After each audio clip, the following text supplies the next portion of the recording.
Hi guys, welcome to Bramall Lane, where it's dark now. I've been here for a long time today, but I have witnessed a record set by Newcastle United here at the home of Sheffield United, of course, which saw the very first Premier League goal by Brian Deane back in 1992. They have tonight, or this afternoon, seen the first time ever that 8 different Premier League goal scorers from the one team have scored in a Premier League match. What a record for Newcastle. At the same time, they've recorded their biggest ever Premier League win, their biggest ever league win away from home. They have won once away from home by 9-0 back in 1932 against Southport in the FA Cup. I'm reliably informed, but that is the first time they've ever won by 8-0 away from home in the league. Of course, they won 8-0 at home against Sheffield United back in 1999, was it? I think about 24 years ago.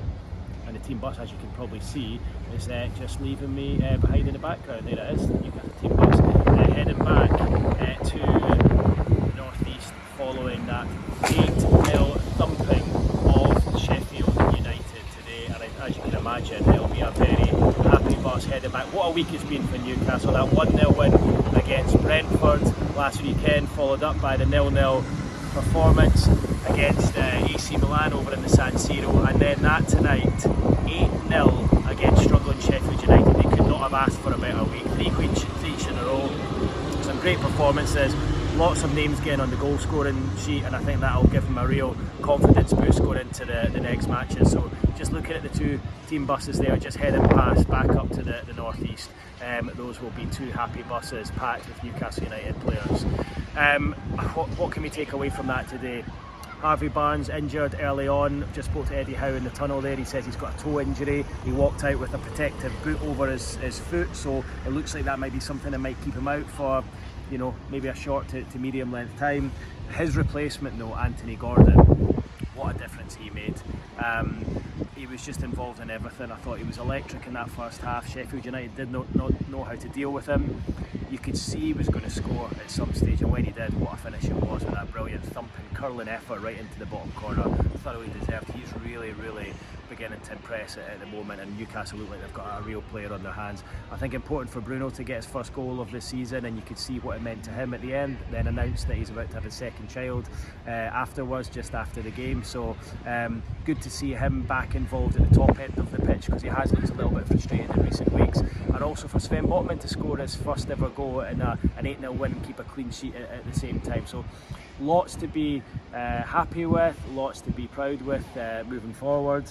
It was just, it was amazing to see that today, and his goals just kept coming in. It felt very much like Newcastle. They could have taken their foot off the gas. They could have just thought, hang on, let's just make it 4-5 here, that'll do us, and just knock the ball about the back. So I don't think Sheffield United would have come looking to try and score, but they saw it as an opportunity to score goals. And I think, as a lot of the players have been speaking to there in the tunnel afterwards have said, that performance and those goals have been coming. I think definitely it's been a frustrating time with missed chances and lack of creation, and I think a team was going to suffer that, and it was just poor old Sheffield United today. Spoke to Sean Longstaff in the tunnel just now. He said that Amanda Staveley, the club owner, came in and revealed that they'd broken the record for 8 goal scorers in the one Premier League match. So it was the owner who came in and told them that. He said they weren't aware when they were on the pitch at the end.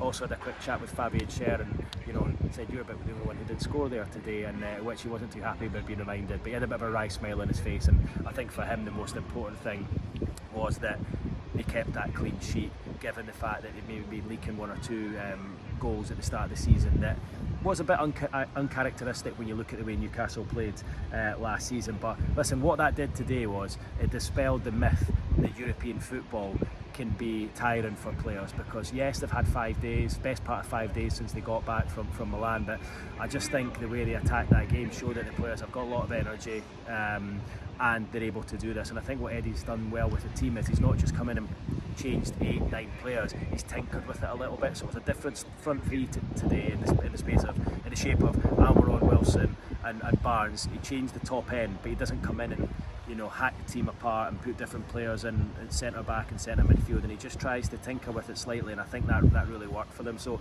listen, you look at Manchester City on Wednesday night, and suddenly that game's taken on a whole different importance now. Newcastle will go into that full of confidence, absolutely full of confidence, and they'll think they can do Man City. I thought initially when I saw the draw, I thought they might make a number of changes for that, but having spoken to Eddie the other day, I think he'll probably play a fairly strong team, or certainly as strong as he can in that game against Man City, because they'll want to just keep this ball rolling. And as we've seen already with Newcastle in the last couple of years, once they get some wins under the belt, it's really difficult to stop them. And this week, you would think, looking forward, could be a pivotal one in the season if they can now get the ball rolling and go on a bit of a roll from now. So listen, a privilege to be here at Bramall Lane and see that today.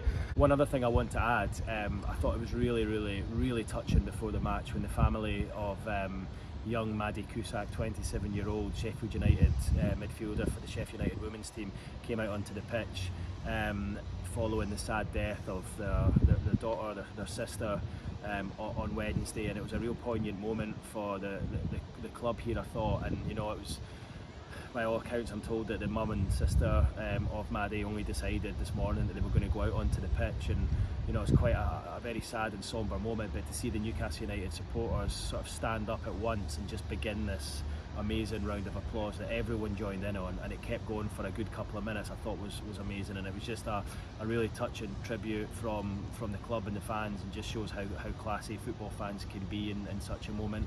And I think from speaking to people at Sheffield United afterwards, they were very thankful of what the Newcastle fans did there. So for all of you that started that and kept that going for a couple of minutes, that applause, I think it'll mean the world to the family from what I'm hearing. But yeah, 8 different goal scorers, unbelievable day, difficult to keep up with it at times. I've actually forgot who scored most of the goals myself, but great to see. And for any Newcastle United supporter who made the short trip to Bramall Lane today, what an away trip to decide to go on, because that is one that will live long in the memory. So that's it from me from Bramall Lane, where it's been certainly one to remember. I'll be back at the start of the week, where I'll have some access with Sean Longstaff, and of course my look ahead to the Manchester City Cup match on Wednesday, where it finished here at Sheffield United today. Sheffield United 0, Newcastle United 8.